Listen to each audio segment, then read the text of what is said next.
सभी बच्चे, आज हम डिस्कस करेंगे इंग्लिश बुक कावेरी का फर्स्ट चैप्टर। आज मैं आपको पढ़ाऊंगी how I taught my grandmother to read.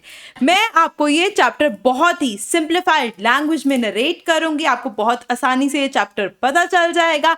मैं long explanation line to line आपको नहीं नरेट करूंगी कि मैं इंग्लिश में लाइंस पढ़ी जाऊं और आपको हिंदी में उसका मीनिंग समझाऊं। नो, मैं आपको बहुत ही इंटरेक्टिव इलस्ट्रेशंस के साथ ये चैप्टर्स एक्सप्लेन करूंगी। डिफिकल्ट वर्ड्स हम डिस्कस करेंगे, moral theme of the story हम डिस्कस करेंगे, इंपॉर्टेंट इवेंट्स हम इस स्टोरी में डिस्कस करेंगे। पहले तो हम स्टार्ट करते हैं चैप्टर के इंट्रोडक्शन के साथ।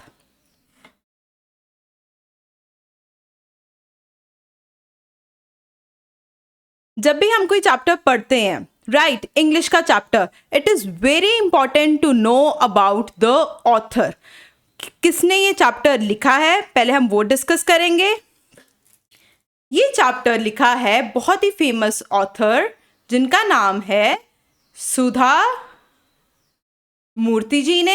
She is very well non writer. इन्होंने बहुत लैंग्वेजेस में अपने स्टोरीज लिखी हैं, बुक्स लिखी हैं। मेनली इन्होंने इंग्लिश और कन्नड़ा लैंग्वेज में अपनी जो नॉवेल्स हैं वो लिखी हैं। अब हम स्टार्ट करते हैं इस चैप्टर को। ये चैप्टर है, बताता है very beautiful bond between grand mother और ग्रैंड डॉटर। दादी और पोती का बहुत ही एक खूबसूरत रिश्ता इस स्टोरी में नरेट किया गया है।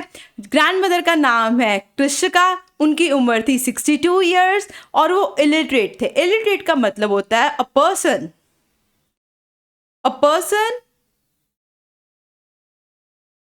who is not able to read and write, जिसको हम हिंदी में अनपढ़ बोलते हैं, दैट इज इलिटरेट। वो बंदा जो लिख और पढ़ ना सके, that is known as illiterate. जो ग्रैंड मदर थे उनके, वो इलिटरेट थे, उनको लिखना और पढ़ना नहीं आता था। She use to love weekly magazine Karmaveera. उनके वीकली मैगजीन उनके विलेज में, कर्नाटका के विलेज में एवरी वीक एक मैगजीन करमवीरा आती थी, जो कि हर वेडनेसडे को आती थी। उनके विलेज में ट्रांसपोर्ट इशू था, लाइक विलेज में ट्रांसपोर्टेशन तब फैसिलिटीज इतनी एडवांस नहीं थी, तो जो मैगजीन है वो एक दिन लेट पहुंचती थी। ग्रैंड मदर बहुत ही ईगरली वेट करते थे। ईगरली का मतलब है बहुत ही उत्साह से वेट करते थे उस मैगजीन का, कि वो मैगजीन जल्दी से आए और उनकी जो ग्रैंड डॉटर है वो उनको ये स्टोरी नरेट करे। इस मैगजीन में नॉवल काशी यात्री के बारे में होती थी। ये novel it was written by Triveni. और ये जो मैगजीन थी, इसमें जो नॉवल होती थी काशी यात्रे, इसके एपिसोड्स रिलीज किए जाते थे। लाइक सीरियल में एपिसोड्स होते हैं ना, लाइक एवरी वीक उसका कोई पार्ट इस मैगजीन में वो रिलीज करा जाता था, जो कि ग्रैंड मदर बहुत ही ईगरली वेट करते थे उस चैप्टर को पढ़ने के लिए। अब हम स्टार्ट करते हैं चैप्टर को इलस्ट्रेशंस के साथ। चलिए, नरेटर के बारे में मैंने आपको बता दिया। यंग गर्ल जो उनके ग्रैंड मदर है, उनका नाम है कृष्टिका, उनकी उम्र थी 62 ईयर्स और वो वीकली मैगजीन थी करमवीरा, जो कि एवरी वेडनेसडे आती थी उनके विलेज में। ठीक है, और इस मैगजीन में था नॉवल के बारे में काशी यात्री, विच वॉज रिटन बाय त्रिवेणी। ये बहुत ही इंपॉर्टेंट है और इसमें से आपको डायरेक्ट क्वेश्चंस ज़रूर आएंगे। अभी देखो, अभी मैंने आपको बता दिया जो ग्रैंड डॉटर है वो ग्रैंड मदर को जो वो नॉवल है, जो वो मैगजीन है, वो पढ़ के बताते थे। ठीक है, वो ईगरली वेट करते थे, उनको बहुत ही इंतज़ार रहता था इस नॉवल का। जो ये नॉवल है काशी यात्रे, ठीक है, it was about old lady जिसकी बहुत ही डिज़ायर होती है, इच्छा, जिसकी डिज़ायर थी जाने की Kashi, but due to some reasons वो काशी नहीं जा पाती थी, ठीक है।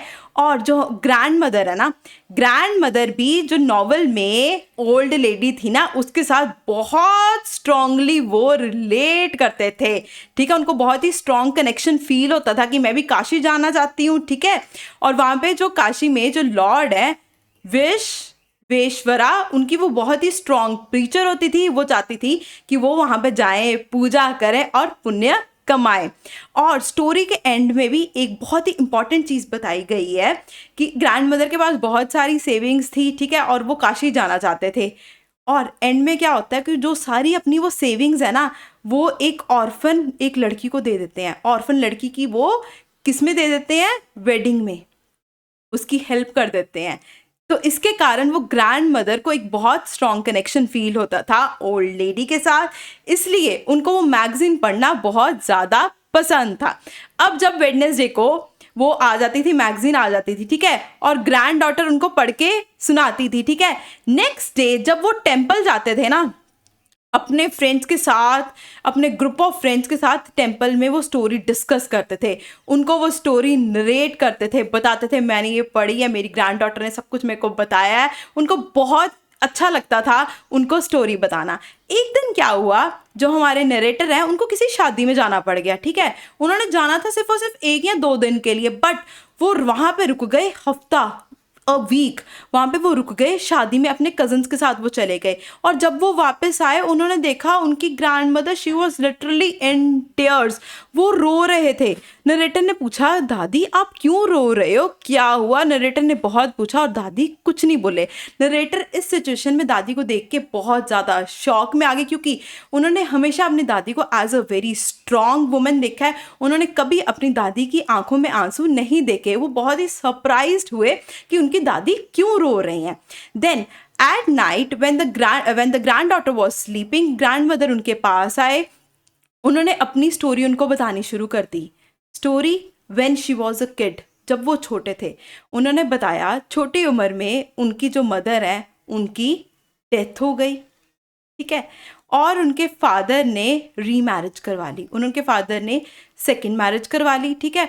और उनको माँ बाप का प्यार तो मिला नहीं, साथ के साथ उनकी कोई एजुकेशन नहीं हुई, उनको किसी ने एडुकेट नहीं करा, और ना ही वो स्कूल में गए, ना उनकी एजुकेशन हुई, ना वो स्कूल में गए, ना वो पढ़े, इसीलिए वो इलिटरेट थे, उन्हें पढ़ना लिखना नहीं आता था। क्योंकि तब जो वो ज़माना था उसमें जो गर्ल्स है ना, उनकी एजुकेशन इतनी इम्पॉर्टेंट नहीं मानी जाती थी, उस पर इतना एम्फेसाइज नहीं करा जाता था, इसके कारण वो अनपढ़ थे, इसके कारण उनको पढ़ना लिखना नहीं आता था। यहाँ तक क्लियर हो गया सब बच्चों को? अब ग्रैंड मदर ने अपनी ग्रैंड डॉटर को करी एक रिक्वेस्ट, उन्होंने बोला कि मैं पढ़ना लिखना चाहती हूँ, क्या तुम मेरी टीचर बनोगी?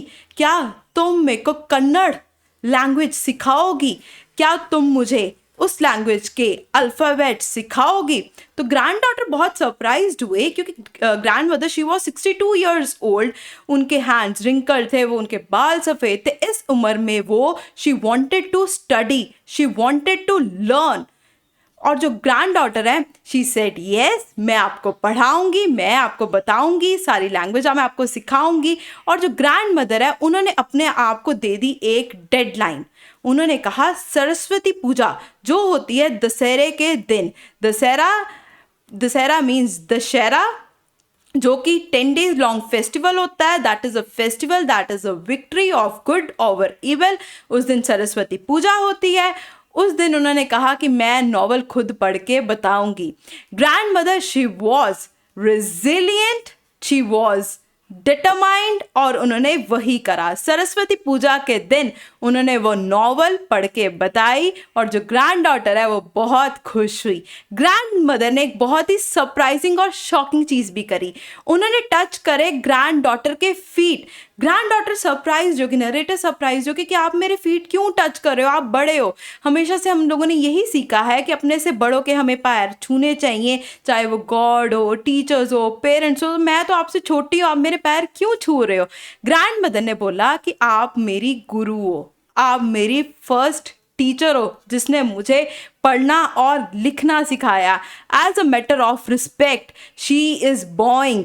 और उसके बाद ग्रैंड नरेटर ने बोला कि जो हमारी ग्रैंड मदर है she passed with flying colours. ये चैप्टर के बारे में मैंने आपको बता दिया, सिंपल स्टोरी के बारे में। अब मैं आपको पूछूंगी इसका मॉरल। आप मेरे को कमेंट्स में ज़रूर बताओ कि इस चैप्टर में आपने क्या चीज़ सीखी है। अब हम डिस्कस करेंगे इस चैप्टर का moral and theme of the story. अब हम बात करेंगे थीम की। थीम में आता है age is no barrier to learning, it is very important. Grandmother she was 62 years old, उसके बाल सफेद थे but she was determined. She daily read, recited and she learned the new language at the age of 62। तो as कोई barrier नहीं होता, as कोई रुकावट नहीं होती हमारी लर्निंग में। जब हम डिटरमाइंड हो जाए किसी चीज़ को लेके तो हम वो चीज़ ज़रूर अचीव कर लेते हैं। एंड रिस्पेक्ट फॉर एजुकेशन, उनको बहुत ही ज़्यादा पढ़ाई पसंद थी और वो चाहते थे कि वो किसी पे डिपेंडेंट ना हो। इसके कारण वो खुद पढ़ना चाहते थे, क्योंकि जब उनकी जो ग्रैंड डॉटर है वो गए हुए थे शादी में तो उन्होंने देखा कि वो इतने इंडिपेंडेंट हैं कि वो उन्होंने नॉवल भी खोली बट वो पढ़ नहीं पाए, उनको एक वर्ड भी नहीं पढ़ना आ पाया। इसके कारण she wanted to learn and write. और रोल रिवर्सल देखो, ग्रैंड मदर ने फीट टच करे ग्रैंड डॉटर के, वो बन गई गुरु। इसके कारण ये हमें बहुत ही ब्यूटीफुल चीज़ के बारे में भी बताता है, रोल रिवर्सल की। ज़रूरी नहीं है कि बड़ों से ही हमेशा छोटे चीज़ें सीखें, छोटों से भी बड़े चीज़ें सीख सकते हैं। तो ये एक परफेक्ट एग्जाम्पल है। And moral of the story, where there is a will there is a way. जहाँ चाह है वहाँ राह है। जब हम सोच लें हम कोई चीज़ अचीव करना चाहते हैं तो हम वो चीज़ ज़रूर अचीव कर सकते हैं। For that we need a strong mind, हमें स्ट्रॉन्ग माइंड होना चाहिए और we need to be determined, we need to be focused towards what we want to achieve। ये जो चीज़ें हैं दैट आर वेरी इंपॉर्टेंट, इसको हम डे टू डे लाइफ में भी इम्प्लीमेंट कर सकते हैं। जैसे आप क्लास 9th में हो, ठीक है, अगर आप दिमाग में सोच लो मुझे ये स्कोर करना है, definitely you can score that. All you need is a strong mind, all you need is determination. अब हम डिस्कस करेंगे difficult words. First is ईगरली। ईगरली word मैंने यूज़ किया था ना जब मैंने बताया था जो ग्रैंड मदर है वो बहुत ईगरली वेट करते थे वीकली मैगजीन का। दैट मीन्स बहुत बेसब्री से इंतज़ार करते थे। इसका मतलब है to do something with great interest, right. Second is ardent. Ardent का मतलब होता है a strong liking for something, कोई चीज़ हमें बहुत ज़्यादा पसंद होनी। For example grandmother was very ardent towards the weekly magazine. Protagonist का मतलब है मेन कैरेक्टर। जो ग्रैंड मदर है उन्होंने अपने आप को रिलेट करा था ओल्ड लेडी के साथ। जो हमारी जो नॉवल है काशी यात्रा में मेन कैरेक्टर थे तो वो समझते थे कि मैं भी मेन कैरेक्टर ही हूँ, कि ये नॉवल के साथ मैं रिलेट अपने आप को कर सकती हूँ। अफेक्शनेट का मतलब होता है फीलिंग ऑफ लव। हम कोई भी अपने वर्ड्स के साथ, अपने जेस्चर्स के साथ जब हम किसी को प्यार शो करते हैं, अफेक्शन शो करते हैं, दैट इज अफेक्शनेट। रिग्रेट का मतलब होता है कोई चीज़ अगर हम कर दें और हमें वो पछतावा हो कि हमने ये क्यों कर दी, या कोई चीज़ हम ना कर पाए तो हमें भी पछतावा होता है कि हमने ये चीज़ क्यों नहीं करी। एंड इसमें अगर हम स्टोरी के साथ रिलेट करें, regret, the grandmother regretted that she was not educated, she was not able to study, she was illiterate. अब हम डिस्कस करेंगे other difficult words in the story. Okay, magazine जो वीकली आती थी, publication, serial. As I told story published in part. Story कौन सी publish होती थी, फिर से रिवाइज कर लेते हैं हम। Kashi Yatre in magazine Karmaveera, it was published in parts. Kashi Yatre journey to Kashi, already told इस novel is based on the old lady who had the strong desire to go to Kashi. Orthodox पुराने ज़माना, ठीक है, जो फॉलो करते हैं ओल्ड ट्रेडिशंस को। ट्रेजिडी होती है सैड इवेंट, कोई दुर्घटना हो जानी। रीमैरिड दैट इज दोबारा शादी होना। लाइक जो ग्रैंड मदर के फादर थे उन्होंने करी थी रीमैरिज। डिस्ट्रेस, बहुत उदास होना। डिपेंडेंट, किसी के ऊपर किसी चीज़ के लिए डिपेंडेंट होना। Like the grandmother, she was dependent on her grand daughter कि वो उनको स्टोरी पढ़ के बताएं, एज शी वॉज इलिटरेट, उन्हें पढ़ना लिखना नहीं आता था। अशेम, किसी चीज़ का हमें एम्बैरेसमेंट होनी। Determined, having a strong decision. Grandmother was determined to study. Resolve, to form decision to do something, कोई चीज़ कर लेना। Alphabets, as we know, there are 26 alphabets. Practice, repeated learning, बार बार पढ़ना किसी चीज़ की, repeat, recite, practice. Grandmother used to do that. Improve means कोई चीज़ better करना, कि आज मैं आपको पढ़ा रही हूँ, ठीक है, मैं आपको पढ़ा रही हूँ, आप पढ़ोगे तभी इम्प्रूव करोगे, तभी आप बेटर परफॉर्म करोगे। देन इंडिपेंडेंट, किसी के ऊपर डिपेंडेंट नहीं होना, हम खुद सारे काम कर सकते हैं। Proud, that is a very feeling of success. Respect, जब हम किसी को रिस्पेक्ट शो करते हैं, for example we bow to our elders, हम एल्डर्स के फीट टच करते हैं, as a matter of respect we do that. Next will talk about author. अब ये बहुत इंपॉर्टेंट होता है, ऑथर के बारे में आपको डायरेक्ट क्वेश्चंस भी आ जाते हैं। ऑथर के बारे में मैंने आपको बता दिया था that this chapter is written by Sudha Murty. She is very well known writer, she is known for her inspiring stories. इन्होंने इंग्लिश और कन्नड़ लैंग्वेज में इन्होंने अपनी स्टोरीज लिखी हैं। She is the first female engineer at Telco, that is Tata engineering locomotive company. She is chairperson of Infosys foundation. अब ये बहुत इंपॉर्टेंट है, पद्म श्री और पद्म भूषण। पद्म श्री उनको मिला था 2006 में और पद्म भूषण उनको मिला था 2023 में, ठीक है। और she is famous Indian writer of Kannada and English. And I hope कि मैंने आपको ये चैप्टर पूरा बहुत अच्छे से एक्सप्लेन किया है। अगर आपको इसके बारे में कोई भी डाउट्स हैं तो प्लीज़ कमेंट्स में अपने डाउट्स आप लिख दीजिए। नेक्स्ट लेक्चर में आपके डाउट्स लूँगी, आपको स्पेशली कमेंट्स में रिप्लाई भी करूँगी, और नेक्स्ट लेक्चर में हम डिस्कस करेंगे इस चैप्टर के question answers. So stay tune for that.